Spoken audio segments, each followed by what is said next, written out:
नमस्कार दोस्तों, पाथफाइंडर पर आप सभी का स्वागत है। दोस्तों आज हम बात करने वाले हैं ज्ञानव्यापी मस्जिद केस को लेकर। उसमें एक नया डेवलपमेंट हुआ है जिसमें हिंदू पक्ष ने ज्ञानव्यापी में पाए गए शिवलिंग या वो जो स्ट्रक्चर है जिसको ये कहा जा रहा है कि वो एक शिवलिंग है, उसकी कार्बन डेटिंग कराने की मांग की थी, जिसको डिस्ट्रिक्ट कोर्ट ने अग्री कर लिया। उस पिटिशन को मान लिया गया है।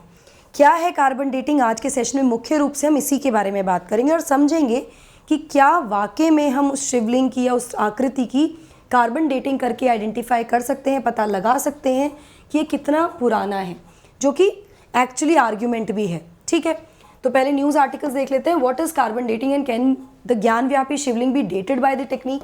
इस टेक्निक के द्वारा क्या हम इसका पता लगा सकते हैं कितना पुराना है ये? Gyanvapi mosque case, what is carbon dating demanded by the Hindu side for Shivling? ठीक है, नाउ न्यूज़ क्या है? डिस्ट्रिक्ट कोर्ट ने जो है बनारस के वाराणसी के थर्सडे यानी 22 सितंबर को अलाउ कर दिया था जिस पिटिशन को, जिसमें कार्बन डेटिंग के लिए रिक्वेस्ट की गई या कहा गया कि कार्बन डेटिंग करानी चाहिए उस स्ट्रक्चर की जो कि ज्ञानव्यापी मस्जिद के अंदर है फ्रॉम दी हिंदू साइड। इसको अग्री कर लिया, अलाउ कर दिया है, जिसको हिंदू साइड क्लेम कर रही है कि वो क्या है, एक शिवलिंग है। यहीं पर जहाँ एक तरफ इस पिटिशन को अग्री किया गया, एक्सेप्ट किया गया, वहीं दूसरी तरफ कोर्ट ने नोटिस इशू किया है दूसरी पार्टीज़ को, बाकी जो ऑपोजिशन में पार्टीज़ हैं उनको भी, ये जानने के लिए कि आपको कोई ऑब्जेक्शन तो नहीं है इस कार्बन डेटिंग को लेकर। ठीक है, जो ऑपोजिशन है, तो इसके लिए उनको जवाब 29 सितंबर तक देना है। Now quickly, very briefly will just discuss the case कि एक्चुअली केस क्या है, क्योंकि आई एम अज्यूमिंग कि आप सभी को ज्ञानव्यापी मुद्दे के बारे में सारी जानकारी है। तो यहाँ बहुत जल्दी से केस देख लेते हैं। तो हिंदू साइड जो है वो ये आर्ग्यू कर रही है कि जो मॉस्क है वो बनी है एक पुराने मंदिर परिसर में, मंदिर की साइट पर। वहीं मुस्लिम साइड का कहना है कि मॉस्क जो बनी है it was build on waqf premises, वक्फ की प्रेमिसेस थी ये। और साथ ही उनका ये भी कहना है कि the places of worship act 1991 ये बार करती है कोई भी कैरेक्टर चेंज करना इस मॉस्क का। तो ये दोनों साइड के आर्ग्यूमेंट्स हैं जो केस में चल रहे हैं।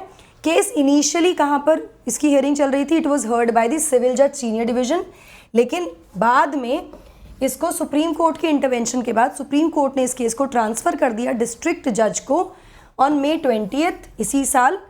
क्या सोचते हुए, किस चीज़ को संज्ञान में लेते हुए? इसकी कॉम्प्लेक्सिटी को लेते हुए कि जो इसका मुद्दा है काफ़ी कॉम्प्लेक्स है, तो this should be transfer to the district जज। ठीक है, डिस्ट्रिक्ट जज ने अपनी जो हियरिंग है वो शुरू कर दी थी जून में, और जुलाई में सुप्रीम कोर्ट ने कहा कि भाई वो वेट करेंगे पहले डिस्ट्रिक्ट जज के डिसीजन का इस मॉस्क कमेटी की एप्लीकेशन पर before supreme court, honourable supreme court intervene in the matter. तो फिलहाल ये केस डिस्ट्रिक्ट जज के कोर्ट में है जहाँ से ये डिसीजंस आए हैं या जहाँ से इसको एक्सेप्टेंस मिले। रिसेंट टाइम में काफ़ी डेवलपमेंट हुए हैं, जैसे एक पूजा करने की बात थी, गौरी पूजा को लेकर उसको मना कर दिया गया था। उससे पहले जो हिंदू पक्ष की प्ली है उसको एक्सेप्ट कर लिया गया था regarding the Shivling, and now this plea has also been accepted.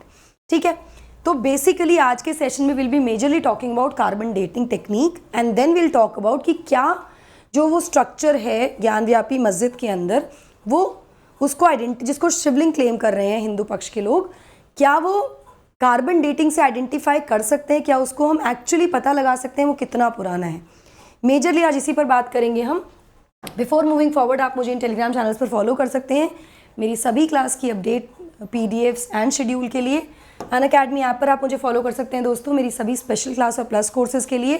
Plus course का टाइम है 6 PM, रोज़ शाम को मंडे टू सैटरडे कोर्स चल रहा है।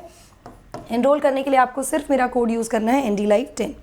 Why Unacademy? Because Unacademy gives you widest choice of benefits, जैसे choice of educators है, flexibility to change your course, unlimited views, बहुत सारे benefits मिलते हैं, and the result as you know. Now a very big announcement is coming up on 26 September because quality education is a basic right. तो इस space को follow कीजिए अगर आपने नहीं फॉलो किया, so that you can know actually क्या announce हम करने वाले हैं। चलिए आप समझते हैं कार्बन डेटिंग एक्चुअली में होता क्या है। तो कोशिश ये करेंगे कि सिंप्लीफाई भाषा में समझाया जाए। जो साइंस बैकग्राउंड के बच्चे हैं हो सकता है उनको समझ में आ जाए, जो ह्यूमैनिटीज़ वाले बच्चे हैं मेरी कोशिश ये रहेगी कि सिंपल भाषा में आपको समझाऊं। देखिए, कार्बन डेटिंग एक टेक्निक है जिससे कि ऑर्गेनिक मैटर जो होता है ना, जो भी लिविंग, जो कभी लिविंग थे, उनकी उसको एज को आइडेंटिफाई करने के लिए इसका इस्तेमाल किया जाता है, इसको अप्लाई किया जाता है। डेटिंग मेथड जो है ये बेसिकली कुछ फैक्ट्स का यूज़ करता है, जैसे फैक्ट का, जैसे कि use the fact that a particular isotope of carbon, carbon का एक आइसोटोप है 14 C14 जो कि रेडियो एक्टिव है, जिसका एटॉमिक मास 14 है, मतलब उसका जो न्यूक्लियाई है वो अनस्टेबल है और वो स्टेबिलिटी अचीव करने के लिए क्या करता है, एनर्जी रिलीज करता है, डीके होता है। तो उस डीकेइंग प्रॉपर्टी या उसकी रेडियो एक्टिव प्रॉपर्टी का इस्तेमाल किया जाता है, बेसिकली इस फैक्ट का इस्तेमाल किया जाता है, ठीक है। उस रेट को देखा जाता है जिससे पता लगता है कितना समय लगा है उसको ये करने में, and then the dating is done कि कितना पुराना कोई लिविंग या ऑर्गेनिक मटेरियल है, ठीक है। यहाँ पर मैं आपको बता दूं जो उसका डीके का जो रेट है ना वो पता है, वो फैक्ट है, it is a known fact कि किस रेट से डीके होता है, C14 कार्बन का C14 आइसोटोप। नाउ अगर हम पर्यावरण या एटमॉस्फेयर की बात करें, एटमॉस्फेयर में जो सबसे ज़्यादा कार्बन का आइसोटोप मिलता है दैट इज C12, या फिर वो कार्बन जिसका एटॉमिक मास इज 12।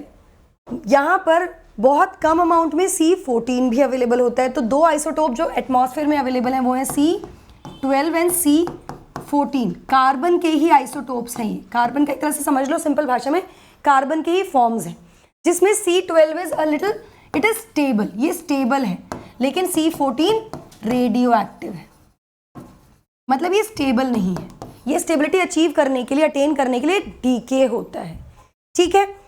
यहाँ पर मैं आपको बता दूं कि इन दोनों ही आइसोटोप्स का C12 और C14 का जो रेशो है वो स्टैटिक है, ऑलमोस्ट स्टैटिक है, और वो पता है, उसके बारे में हमारे पास जानकारी है। तो ये फैक्ट्स हैं हमारे पास जिसके आधार पर ये कार्बन डेटिंग टेक्निक यूज़ की जाती है। Now the question is ma'am कैसे की जाती है? तो देखिए कोई भी जो लिविंग थिंग्स हैं उनमें कार्बन होता है, including us, it can be plants, animals और human beings, every organism, living organism have carbon in them. और प्लांट्स और एनिमल्स को कार्बन कहाँ से मिलती है? They get this carbon, the source of carbon is atmosphere, atmosphere से मिलेगी। जैसे प्लांट्स को कहाँ से मिलता है carbon? They get it through the process of photosynthesis, जो फोटोसिंथेसिस की प्रक्रिया है उसके द्वारा they use carbon dioxide in the presence of sunlight, है ना, टू प्रिपेयर देयर फूड, वो सबको पता है ये चीज़। तो नाउ प्लांट्स और एनिमल्स दोनों को ही जो कार्बन है वो एटमॉस्फेयर से मिल रही है, तो उनके पास कार्बन के कौन से आइसोटोप आ रहे हैं? They are getting carbon 12 and carbon 14 isotopes, यही अवेलेबल है एटमॉस्फेयर में, यही उनको मिल रहे हैं, और ये कहीं ना कहीं रफली उसी प्रपोर्शन में मिलते हैं जिस प्रपोर्शन में ये एटमॉस्फेयर में पाए जाते हैं। यानी कि C12 ज़्यादा मिलता है, C14 का आइसोटोप जो है, कार्बन का जो आइसोटोप मिलता है एनिमल्स और प्लांट्स में, वो रिलेटिवली उसी प्रोपोर्शन में है, कम मिलता है, ठीक है। लेकिन अब जब तक ये ऑर्गेनिजम्स लिविंग है, मतलब जब तक प्लांट जी रहे हैं, उसे काटा नहीं गया है, ठीक है, या फिर एनिमल्स लाइव हैं, जिंदा हैं, तभी तक तो एटमॉस्फेरिक कार्बन वो ले रहे हैं ना, क्योंकि they are intaking the food and they are excreting also, animals के केस में तो इनटेक एंड आउटगो दोनों हो रहा है जब तक लिविंग है।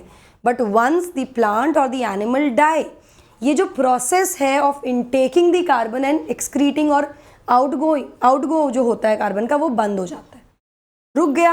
अब कार्बन है बॉडी के अंदर, ना तो वो ज़्यादा कार्बन आ रहा है ना ही रिलीज हो रहा है carbon. Are you understanding this? Simple है ना। नाउ अब ना तो इनटेक होगा, जब डाई हो जाएंगे तो इंट्रैक्शन खत्म हो जाएगा, ना इनटेक होगा कार्बन का, ना ही आउटगो होगा, क्योंकि मेटाबॉलिज्म स्टॉप हो गया है, ठीक है। Now this carbon 12 is stable, जैसा कि मैंने आपको बताया C12 स्टेबल होता है और ये डीके नहीं होता, तो वो उतनी क्वांटिटी में रहेगा। वहीं C14 इज रेडियो एक्टिव, तो उसका डीके शुरू हो जाता है, उसका रेट हमको पता है, what is the rate? So carbon 14 reduces to 1/2, वो कार्बन की जितनी कार्बन 14 की जो क्वांटिटी है वो हाफ में रिड्यूस हो जाती है, reduce 1/2 of itself in about 5730 years. ये पता है, ये हमको फैक्ट पता है, और इसी टाइम को हाफ लाइफ कहा जाता है, ठीक है। नाउ C12 किसी ऑर्गेनिज्म की बॉडी में है, let's say this is C12, तो ये डीके नहीं हो रहा है, ये स्टेबल है, लेकिन C14 डीके होता है क्योंकि वो रेडियो एक्टिव है, और उसका डीकेइंग रेट क्या है कि वो जितना है उसका आधा, वो 5730 साल लगते हैं उसको उसका आधा होने में, और जब वो अपना आधा होता है तो उस टाइम को क्या बोलते हैं? It is called as half life. यहीं से रेशो पता लगता है। अभी कोई एक्स्ट्रा नहीं आ रहा, ये इतना अमाउंट है, अब ना इनटेक है ना आउटगो है, सिर्फ डीके हो रहा है कार्बन 14, ठीक है, यही कार्बन डेटिंग टेक्निक है। सो आफ्टर अ प्लांट और animal dies, the ratio of carbon 12 to carbon 14 in the body और its remains begin to change. अभी तक जब प्लांट और एनिमल अलाइव है तो वो इनटेक भी है, आउटगो भी हो रहा है, ठीक है।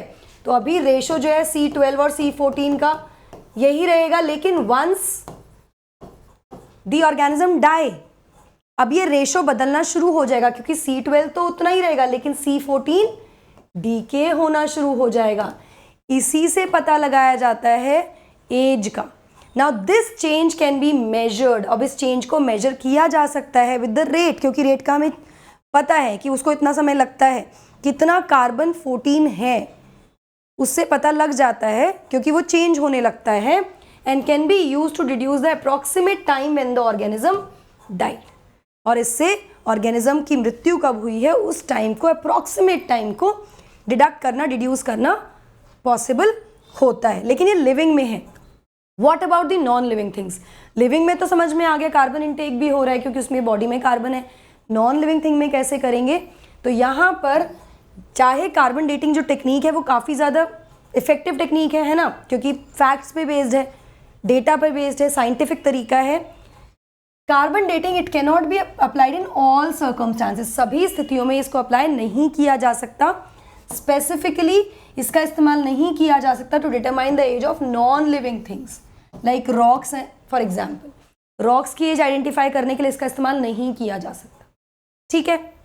Also the age of things that are more than 40,000 50,000 years, इसके अलावा जो लिविंग ऑर्गेनिज्म भी रहे होंगे ना, ऑर्गेनिक मैटर भी है, उसको भी 40-50 हज़ार से ज़्यादा साल के अगर वो हैं, उसमें भी कार्बन डेटिंग इस्तेमाल नहीं हो सकती। क्यों?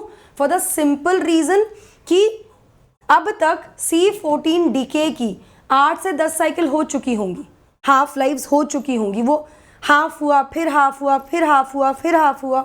सो 40-50 हज़ार सालों में 5,000 साल के आसपास का टाइम लग रहा है ना उसको, 40,000 में 7-8 साइकिल पूरी हो चुकी हैं।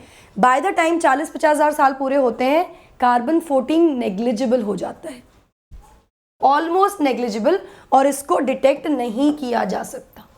तो ये इसकी लिमिटेशन है, जिसका इस्तेमाल करने की बात भी चल रही है ना, कि कार्बन डेटिंग इस्तेमाल करेंगे तो क्या तरीका हो सकता है। नाउ क्या कोई और तरीका है जिससे कैलकुलेट की जा सकती है एज ऑफ लिविंग ऑब्जेक्ट्स? तो यहाँ पर कार्बन डेटिंग को इस्तेमाल किया जा सकता है, लेकिन वो इनडायरेक्टली यूज हो सकता है। कैसे? जैसे कि this is a rock here, इसके नीचे अगर कोई ऑर्गेनिक मैटर होगा, जब ये रॉक यहाँ पर आया होगा, कोई ऑर्गेनिक मैटर होगा इसके अंदर दबा हुआ, तो जब इस रॉक को रिमूव करेंगे तो वी कैन सी जो ऑर्गेनिक मैटर होगा वो इस समय कब दबा होगा, जब ये रॉक यहाँ आया होगा। उस ऑर्गेनिक मैटर की कार्बन डेटिंग करके ये आइडेंटिफाई कर सकते हैं, किया जा सकता है कि रॉक कब आया। ये तरीका है, this is the indirect way, ठीक है। Those dead organism can help in deciding weather when the inanimate object reached that place. ये तरीका होता है, इनडायरेक्टली कार्बन डेटिंग हो सकती है यहाँ पर। नाउ क्या ये हमेशा सही होती है? Not always. द मेथड, ये जो मेथड है कार्बन डेटिंग का, क्या हमेशा सही है? ये भी क्वेश्चन है ना। फिर मेथड अज्यूम करता है कार्बन 14 का अमाउंट इन द एटमॉस्फेयर, उसको कांस्टेंट रखकर कि इतना अमाउंट है, उसके हिसाब से इतना अमाउंट किसी ऑर्गेनिज्म की बॉडी में होगा in time and space, which is not true as per the nature, ठीक है। मोर ओवर कार्बन एमिशंस जो होते हैं फॉसिल फ्यूल से, वो डिस्टर्ब कर देते हैं ratio of carbon 12 and carbon 14 in the atmosphere. वो डिस्टर्ब, एमिशंस भी तो हो रहे हैं ना फॉसिल फ्यूल से, तो वो भी इस पूरे के पूरे रेशो को डिस्टर्ब कर देते हैं। Though a variety of methods exist to know the age of certain objects, not everything can be dated. हर चीज़ को डेट नहीं किया जा सकता यहाँ पर, मतलब उसके ओरिजिन के बारे में नहीं पता लगा जा सकता, कितने समय से वो वहाँ पर है उसको नहीं आइडेंटिफाई कर सकते। और एक्यूरेसी जो है हर मेथड की वो भी वेरी करती है। तो ये क्वेश्चन है, ये बहुत चैलेंजेस हैं। अभी इसको अग्री तो कर लिया गया, लेकिन चैलेंजेस आने वाले हैं। नाउ कैन कार्बन डेटिंग भी यूज इन ज्ञानव्यापी केस? क्या इसको इस ज्ञानव्यापी केस में इस्तेमाल किया जा सकता है? देखिए, जहाँ एक तरफ पिटिशनर्स ने कहा है कि ज्ञानव्यापी केस में कार्बन डेटिंग होनी चाहिए, ये अभी भी क्लियर नहीं है कि क्या कार्बन डेटिंग इस पे अप्लाई होगी इस केस में, और if some other method would be suitable. अभी भी ये क्लियर नहीं है, ये रिसर्च के बाद ही पता लगेगा, स्टडीज़ के बाद ही पता लगेगा। कुछ मेथड जिसमें कि लगता है कि looking for trapped organic matter, कि चलिए कोई ऑर्गेनिक मैटर ट्रैप होगा जो इनडायरेक्ट तरीका है उससे निकालने की कोशिश करें, क्या ये ज्ञानव्यापी केस में फीजिबल होगा? क्योंकि अगर ऑर्गेनिक मैटर जो ट्रैप हुआ है उस स्ट्रक्चर के नीचे, उसको आइडेंटिफाई करना है, उसको निकाल के उसकी डेटिंग करनी है, कार्बन डेटिंग करनी है, तो उसके लिए पूरे के पूरे स्ट्रक्चर को निकालना पड़ेगा, विच इज़ नॉट फीजिबल। ये पॉसिबल नहीं है और ना ही वो डिज़ायरेबल होगा, ना ही लोग चाहते होंगे कि ऐसा हो, है ना। सो ज्ञानव्यापी केस में जहाँ पिटिशनर्स को ये स्टैब्लिश करना है कि Shivling existed in the place much before the mosque came in to B.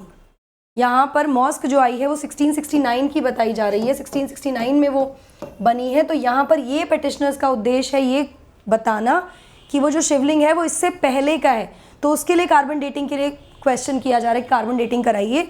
अभी भी it is unclear if carbon dating is suitable method to determine that the structure with the Hindu side claims is Shivling. ये suitable नहीं है और ये 1669 से पहले का स्ट्रक्चर है। तो लेट्स सी, अभी इस पर स्टडी होगी और उसमें आगे क्या आता है उसको भी हम अपडेट करते रहेंगे। अभी फ़िलहाल तो ये है और मेजरली हमारा आज का उद्देश्य कार्बन डेटिंग समझना था, और इसमें क्या इसको इस्तेमाल किया जा सकता है या नहीं ये अभी भी क्वेश्चनेबल ही है। सो दोस्तों, अगर आप अनअकैडमी सब्सक्रिप्शन लेना चाहते हैं तो सिंपल है, आपको सिर्फ जाकर मेरा कोड यूज़ करना है NDLive10 to avail the maximum discount available on the platform. Benefit क्या है मेरे कोड का? बेनिफिट ये है दोस्तों कि अगर आप मेरा कोड यूज़ करते हैं तो यू गेट माई गाइडेंस, आपको मेरा सपोर्ट, मेरी गाइडेंस और मेरी मेंटोरशिप मिलती है with the usage of my code. Batches हमारे शुरू हो रहे हैं, 22 सितंबर से शुरू हो चुके हैं। मेरा बैच, आई टोल्ड यू, मेरे बैच की टाइमिंग है 6 PM। अभी जाकर एनरोल कर लीजिए अपने फाउंडेशन को स्ट्रॉन्ग करने के लिए। कॉम्बैट हर संडे होता है, you have to enrol with my code NDLive10। Mains test series भी शुरू हो चुकी है प्लेटफॉर्म पर, अभी जाकर एनरोल कर लीजिए। You get 30+ test here, customise feedback evaluation मिलता है, ऐसे बहुत सारे बेनिफिट्स हैं इसके। Now if you want to score more than 325 marks in UPSC CSE optional, तो हम इंट्रोड्यूस कर रहे हैं CSE ऑप्शनल की टेस्ट सीरीज़ भी, जिसमें हम एंथ्रो, पबैट, ज्योग्राफी और मैथमेटिक्स की टेस्ट सीरीज़ लेकर आ रहे हैं आपके लिए। अभी जाकर आपको अप्लाई करना होगा। अगर आप फाइनेंशियल कंस्ट्रेंट की वजह से नहीं कर पा रहे हैं तो हम लोन फैसिलिटी भी प्रोवाइड कर रहे हैं आपको with 0% EMI here. Now mad over maps, इसमें आपको कंट्री बतानी है, इससे आप एक्साइटिंग प्राइजेस जीत सकते हैं। आपको करना क्या है, सब्सक्राइब करना है चैनल को जाके, लिंक डिस्क्रिप्शन बॉक्स में आपको मिल जाएगा दोस्तों। इसके लिए डाउट दरबार, this is the code that you have to scan to enroll for these sessions and clear all your doubts and confusions. That's it from my side. Thank you so much, and also don't forget to like, share and subscribe to the channel अगर आप channel पर पहली बार आए हैं, and don't forget to use my code NDLive10 for any of your subscription related issues. That's it from my side. Thank you so much.